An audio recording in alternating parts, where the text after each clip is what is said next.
सभी मित्रों को मेरा हार्दिक प्रणाम। तो आज हम जाएंगे शिव मंदिर मसमौली महादेव। बाबा जी का बुलावा आया है, तो हम जाएंगे जगत गुरु के चरणों में। जो गुरु शिष्य की परंपरा है वो भारतीय संस्कृति की वैदिक काल से चली आ रही है। तो सबसे पहले जो गुरु शिष्य का नाता पूर्णिमा के दिन सप्त ऋषियों को, सातों ऋषियों को जो है शिष्य मान करके भगवान भोलेनाथ ने उनको अपना शिष्य बनाया। और माता पार्वती ने भी भोलेनाथ को ही गुरु माना, माता पार्वती को शिष्य के रूप में उनको ज्ञान दिया। तो उसी दिन से ये परंपरा पूरी प्रकृति में प्रारंभ हुई, इसलिए एक नाम भोलेनाथ जी का जगत गुरु भी है। तो आइए चलते हैं भोलेनाथ के चरणों में। जय हो बालेश्वर धाम की जय हो, जय हो, जय हो। भगवान बालेश्वर महादेव आपकी उधर नजर लगो। जय हो भगवान, आपकी सर्व परिवार कुशल रहे। बालेश्वर महादेव की कृपा सदैव आप पे बनी रहे। ओम नमः शिवाय नमः। हाँ अब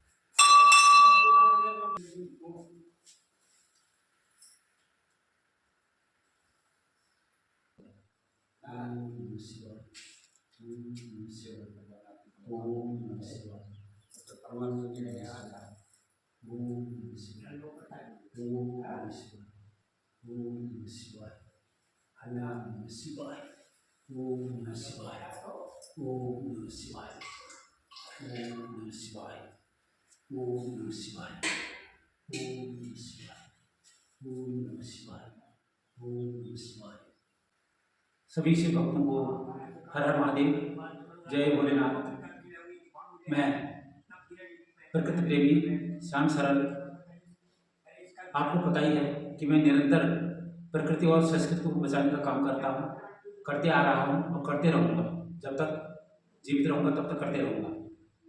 तो प्रकृति के लिए तो बहुत कुछ कर रहे हैं, सभी लोग कर रहे हैं, परंतु हमारी संस्कृति जो है जिससे कि लोग दूर होते चले जा रहे हैं। तो संस्कृति कैसे जीवित रहे उसके लिए भी थोड़ा हम लोगों को आगे आना होगा। तो आज अचानक मंदिर में आना हुआ। शिवलिंग में जब लोग शिवरात्रि के उपलक्ष्य में वैसे भी जल चढ़ाते हैं, हमको पूरा उसका लाभ मिले, तो इसके लिए मैं थोड़ा सा एक छोटा सा वीडियो शॉर्ट में आप लोगों के सामने बनाने की कोशिश कर रहा हूँ, एक संदेश।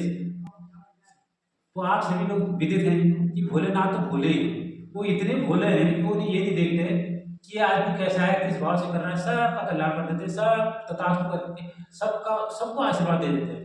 ऐसे ही भोले। उन्होंने भस्मासुर ने जब तपस्या की, भगवान भोलेनाथ ने उनको आशीर्वाद दिया कि तथास्तु ऐसा ही होगा।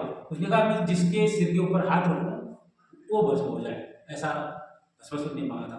तो भोलेनाथ जो है उन्होंने हाँ कहा, और बाद में भोलेनाथ के ही ऊपर उन्होंने उस प्रयोग को करना चाहा। किसने? भस्मासुर ने। तब भोलेनाथ की रक्षा के लिए भगवान को मोहिनी का रूप धारण करना पड़ा, और तब जाके जानना चाहिए। तो हर जगह में चूकते नहीं और सभी का कल्याण करते हैं और सभी का भला चाहते हैं। सबसे पहले आते हैं कि भाई भोलेनाथ का नाम है क्या, भोलेनाथ क्या है। आपने ब्रह्मा विष्णु महेश तीनों भगवान का नाम सुना होगा। तो महेश का मतलब दो शब्दों से मिलकर के महेश बना हुआ है। महा धन ईश, महा का मतलब महान, उच्चतम, सर्वोच्च, महानतम, प्लस ईश का मतलब ईश्वर, देव। तो दोनों को मिलकर के, दोनों को जोड़ करके क्या होगा? महादेव। तो इसलिए लोग महेश न कह करके महादेव कहते हैं। कई नामों से उनको जाना जाता है। जब समुद्र मंथन हुआ था तो उसमें 14 रत्न निकले थे। सबसे पहले हलाहल विषि निकला, अमृत तो लास्ट में निकला। तो भक्तों के कल्याण के लिए उन्होंने जो है विष को धारण किया और गले में जो है उसी दिन से जो गले में जो विष का पान किया उन्होंने, तो उससे यहाँ पर नीला पड़ गया गले में, तो उस दिन से उनका नाम नीलकंठ हो गया। गंगा को जटाओं में समाया तो गंगाधर हो गए। ऐसे 108 नाम हैं। तो इसलिए हम चाहते हैं कि भाई जो भी भक्त यहाँ पर श्रद्धा भाव से आते हैं, जल भी चढ़ाते हैं, परंतु कोई मिस्टेक ना हो जाए या फिर उनको पूरा पूरा लाभ ना मिले उसका। तो इसलिए छोटा सा मेरा प्रयास है कि हम एक जानकारी दें कि जो हम जानते हैं, और जैसे कि हमारी जो परंपरा है चलती चली आए, क्योंकि भोलेनाथ तो आदि अनंत काल से है, इनका कोई आदि ना अंत है। वो तो एक ही शब्द में जो है ओम शब्द में पूरा संसार समाया हुआ है। तो जब कभी भी आप शिव जी के मंदिर में आए और जल चढ़ाने का आपको मन करे, तो सबसे पहले तो आप पवित्र होकर के, नहा धो करके आप जल को घर से भी ला सकते हैं। घर से जो भी आपके कष्ट बलाएं, जो भी विपदाएं हैं, जो भी दोष हैं, वो सब यहाँ आके सब समाप्त हो जाते हैं। तो इसलिए आप चांदी का पात्र तो होगा नहीं, तांबे के लोटे में जल ला करके, परंतु ध्यान रहे कि रास्ते में आप कहीं ऐसा ना हो कि आपको रुकना पड़े, जमीन में रखना पड़े। शुद्धिकरण का ध्यान रहे, देह शुद्धि, जल शुद्धि, तो इसलिए आप घर से भी ला सकते हैं। रहे आप यहाँ से भी गंगा जल लेकर के नदी से ला करके चढ़ा सकते हैं। इसके लिए कौन कौन सी सावधानियाँ रखनी पड़ेगी, इस पर थोड़ा प्रकाश डालते हैं। जैसे आप जल चढ़ाते हो, तो जल चढ़ाते समय कौन सा मंत्र बोले, माता बहनी कौन सा मंत्र बोले, तो इसलिए सबसे पहले हम ये जानते हैं कि मंदिर परिसर में आने के बाद सबसे पहले पूजा किस भगवान की करें। तो सबसे पहले पूजा जो है बाहर गणपति भगवान की, जो सभी कार्यों में सर्वश्रेष्ठ और पूजनीय है, सबसे पहले उनको ही पूजा जाता है। तो सबसे पहले गणेश भगवान जी को जल चढ़ाएं। उसके बाद सामने जो है नंदी है, तो नंदी को जल चढ़ाएं। उसके बाद अंदर आकर के भोलेनाथ को जल चढ़ाएं। अब जो ये देख रहे होंगे आप, यह हस्तकमल है, पूरा ये जो आकार है ये हस्तकमल है, ये गोलाकार में जो गोलांश देख रहे हो आप, तो इसमें पूरा भगवान शिव का परिवार बसा हुआ है। वो कैसे बसा हुआ है, जैसे कि आप जिधर को सूरज निकलता है उस तरफ मुंह करके ऐसे बैठोगे तो ये ऐसे होगा। तो सब ऐसे छुट्टा हाथ है मेरा, इधर को ये छुट्टा हाथ इधर हो गया, ऐसे करके कह रहा हूँ। तो ये पोर्शन है यहाँ पर गणपति भगवान जी विराजमान रहते हैं, और जस्ट इसके उल्टे हाथ पर इस तरफ भगवान कार्तिकेय विराजमान है, और जो बीच में ये पोर्शन है यहाँ पर अशोक सुंदरी, यानी कि भगवान जी के दोनों पुत्र और पुत्री यहाँ पर वास करते हैं।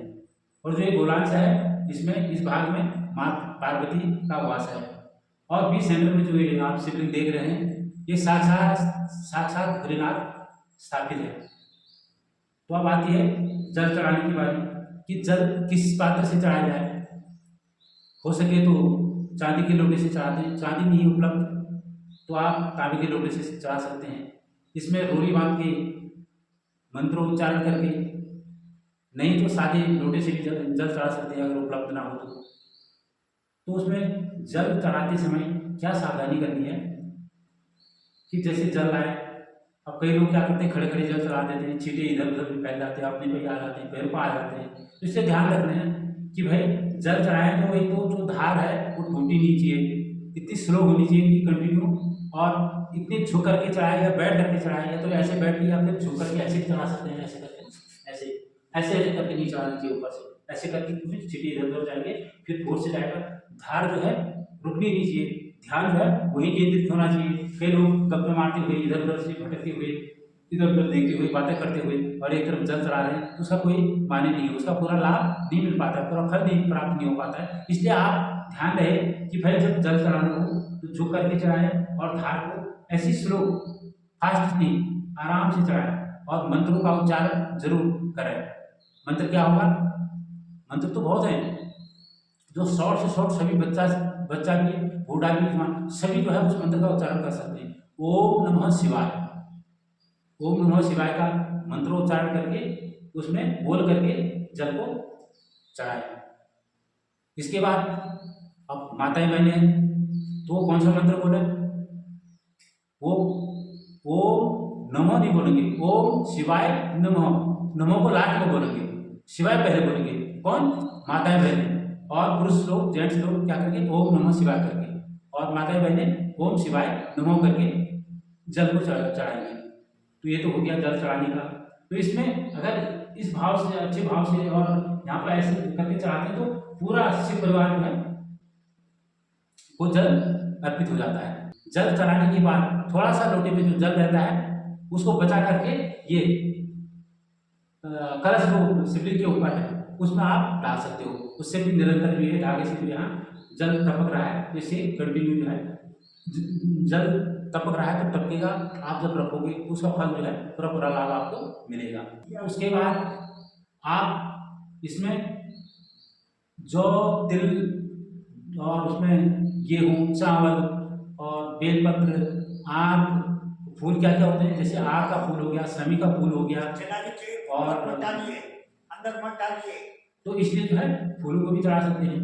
और इसका अलग अलग प्रावधान है कि आप शनिवार को, जैसे किसी को ढैया परेशान कर रहा है, साढ़े साथी है, तो उस आप शनिवार को काली तिल से जल में, गंगा जल में लोटे में तिल, काले तिल डाल करके फिर जल चढ़ाएं। तो उससे आपको साढ़े साथी से मुक्ति मिलेगी, ढैया से मुक्ति मिलेगी।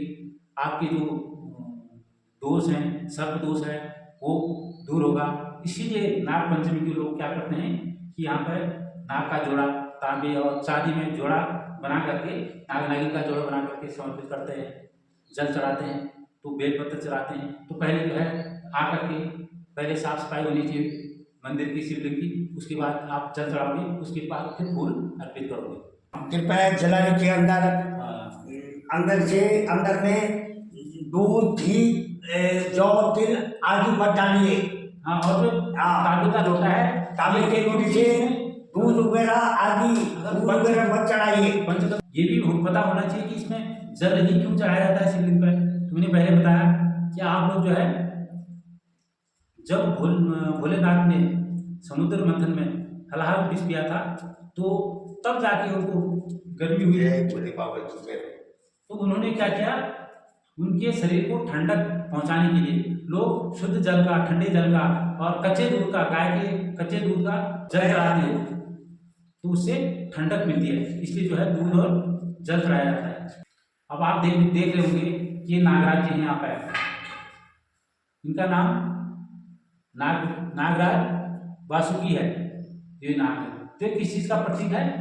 जब समुद्र मंथन हुआ था तो इसी नाग की रस्सी बना करके समुद्र मंथन हुआ था। रस्सी का काम, मथनी का काम जो है इसमें पर्वत ने किया था और ऐसे रस्सी का काम नागराज ने किया था। भगवान भोलेनाथ का शक्ति ऊर्जा का ये प्रतीक है। कौन? ये जो नागराज जी यहाँ पर।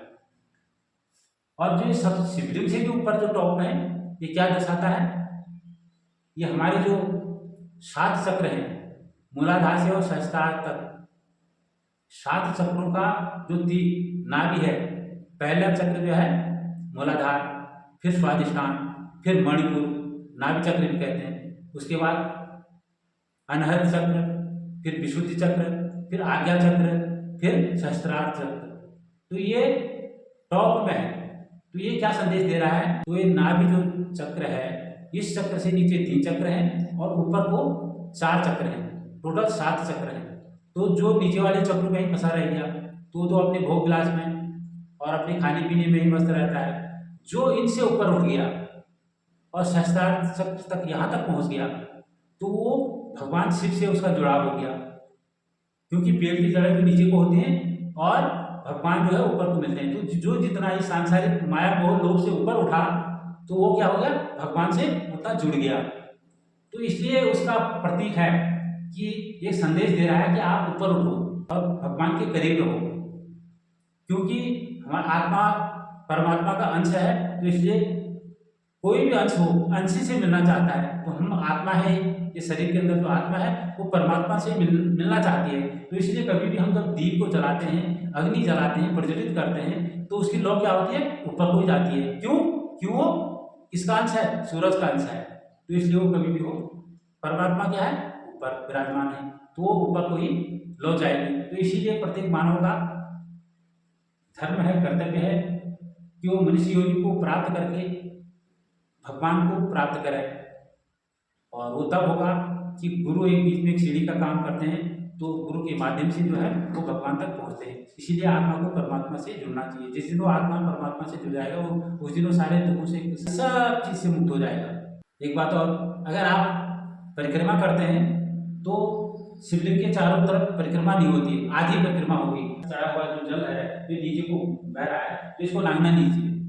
तो इसलिए परिक्रमा कभी भी कब करनी हो तो आधी परिक्रमा करें, और आधी होती है, उसके बाद पूरी परिक्रमा शिव स्थान पर नहीं होती है। तो आपको अभी बताया जलाभिषेक कैसे करते हैं। इसके बाद एक बात और बताना चाहूँगा, आपने कई जगह देखा होगा, और जब यात्रा होती है या बड़े यज्ञ वो होते हैं, पूजा पाठ होते हैं, तो उसमें ऐसे तिलक लगाते हैं तीन रेखा वाला। और कहीं यहाँ भी शिवलिंग पर भी देखा होगा कि तीन रेखाएं होती है, भोलेनाथ के माथे पर भी है। उसको कहते हैं त्रिपुंड। भस्म और चंदन से मिला करके तीन रेखाएं खींचते हैं, और इन तीनों का अपना अपना एक बहुत बड़ा महत्व है। तो जब कभी भी लगाना हो त्रिपुंड, तो सबसे पहले अनामिका और मध्यमा दो अंगुलियों से जो है ऐसे बाएं से दाएं की ओर, दाएं से नहीं, बाएं से दाएं की ओर ऐसे तीन रेखाएं खींचे, दो दो दो अंगुली से दो रेखाएं खींचे। उसके बाद तर्जनी से उससे नीचे लास्ट में, सबसे नीचे जो है तर्जनी की अंगुली से लास्ट में, तो ये तीन रेखाएं होती हैं। तीन रेखाओं का मतलब, त्रिपुंड का मतलब क्या है, इसमें एक रेखा में 9 देवता वास करते हैं, दूसरे में फिर 9, फिर तीसरे में 9, 9 27 देवताओं का वास जो है इन तीन त्रिपुंड में बसते हैं, 27 प्रकार के देवी देवता। तो इसका एक महत्व है। तो कभी भी हो तो आप शुद्धिकरण का ध्यान रखें। ये शिवलिंग पर भी स्थापित होता है क्योंकि सारे देवता उसी में है।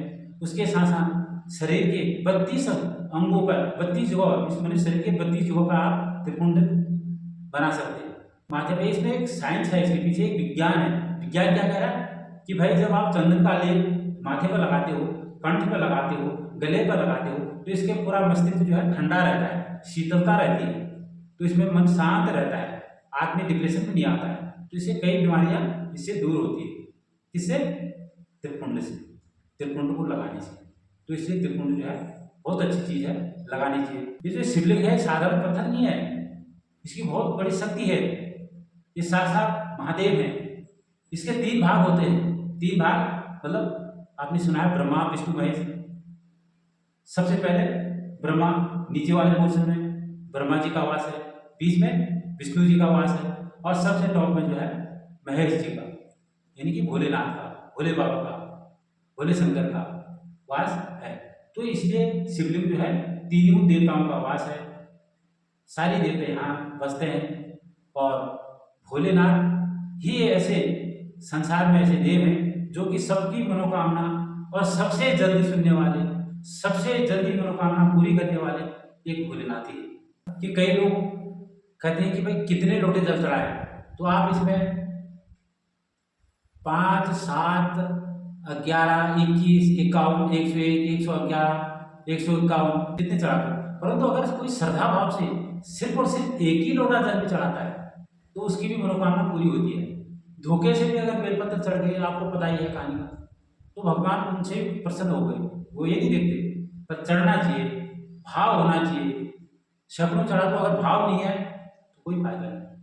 तो इसलिए तभी कहा गया है सभी समस्याओं का हल सिर्फ और सिर्फ एक लोटा जल। भगवान भोलेनाथ से प्रार्थना कि भगवान भोलेनाथ सभी भक्तों की मनोकामना पूरी करे और सभी के कष्टों को हरे और सभी के ऊपर अपनी छत्र छाया बनाए रखे। हर हर महादेव, जय भोलेनाथ।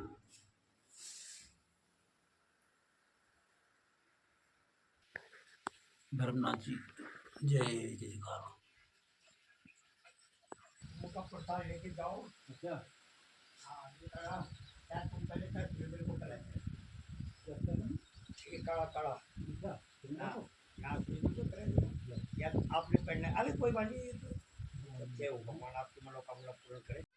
चरणामृत समान चढ़ाया हुआ जल वो प्रसाद घर लेके ज़रूर जाएं, ज़रूर जाएं, ज़रूर जाएं। धन्यवाद।